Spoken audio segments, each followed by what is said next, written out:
Good morning student.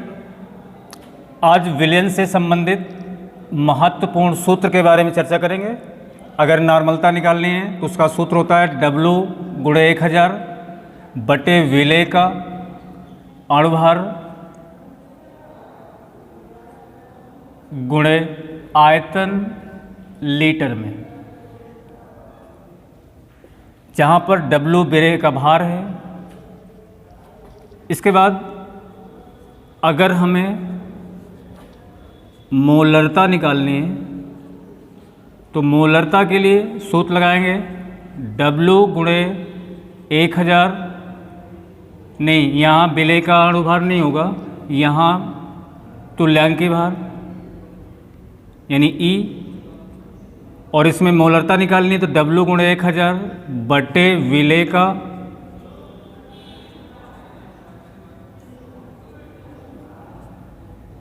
अणुभार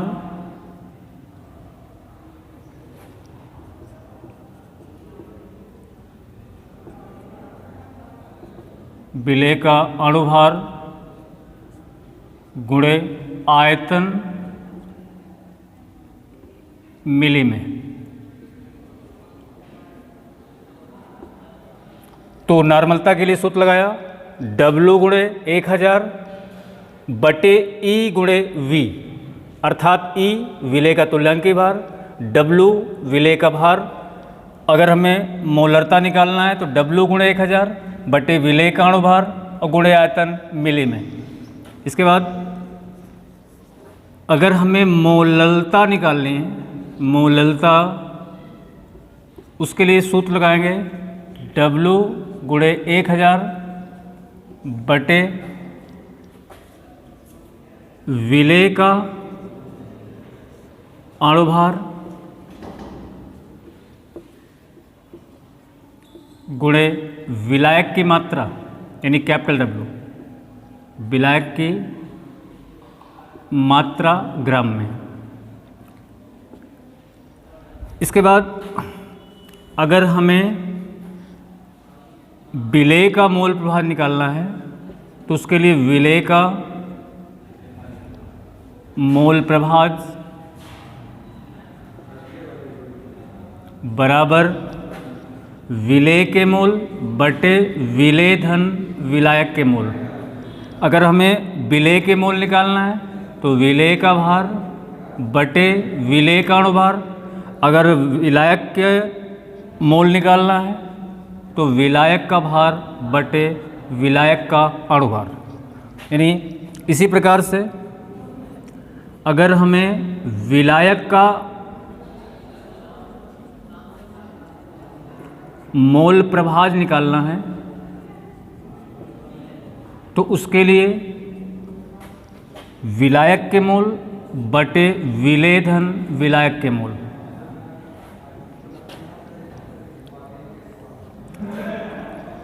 इसके बाद परासरण दाब से संबंधित एक सूत्र होता है PV बराबर nRT। इसको लिख सकते हैं PV बराबर W बटे mRT। R की वैल्यू रखेंगे 0.0821 लीटर वायुमंडल प्रति डिग्री प्रति मोल। इस तरह से नॉर्मलता, मोलरता, मोललता, विलय और विलायक का मोल प्रभार निकालते हैं। इसके बाद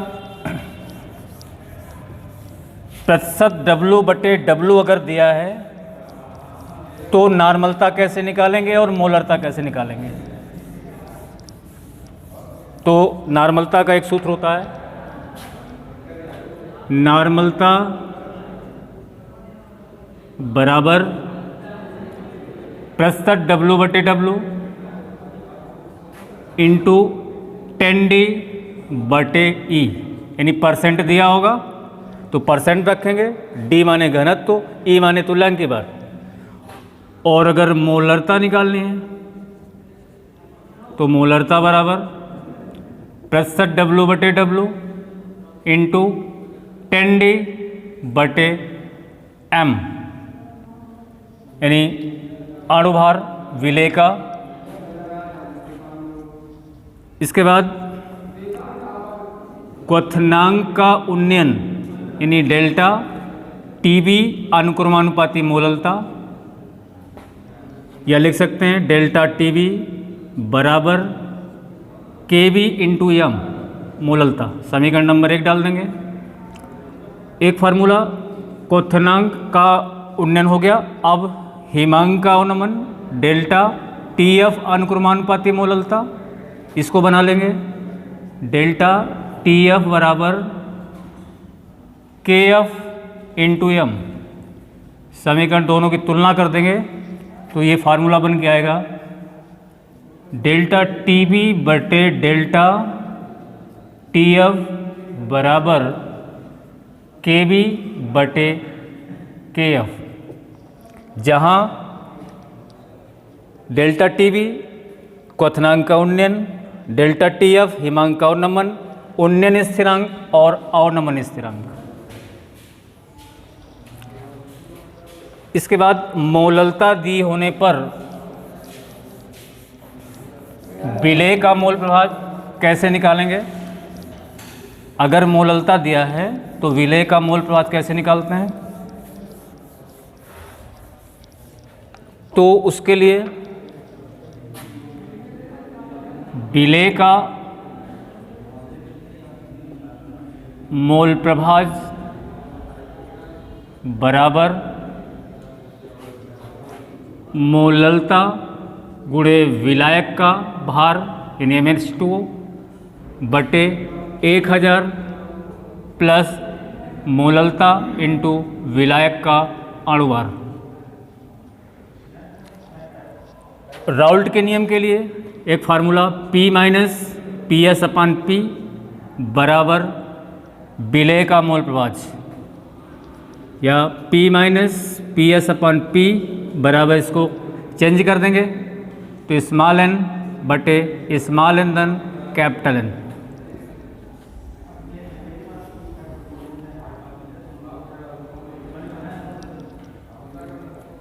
इसके बाद मान लीजिए इस सूत्र से कोई सवाल निकालना है तो एक सल्फ्यूरिक अम्ल H2SO4 की मोललता की गणना करिए जिसमें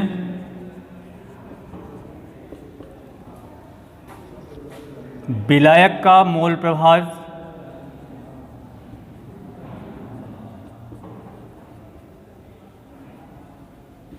0.85 है, तो सूत्र वही लगा देंगे।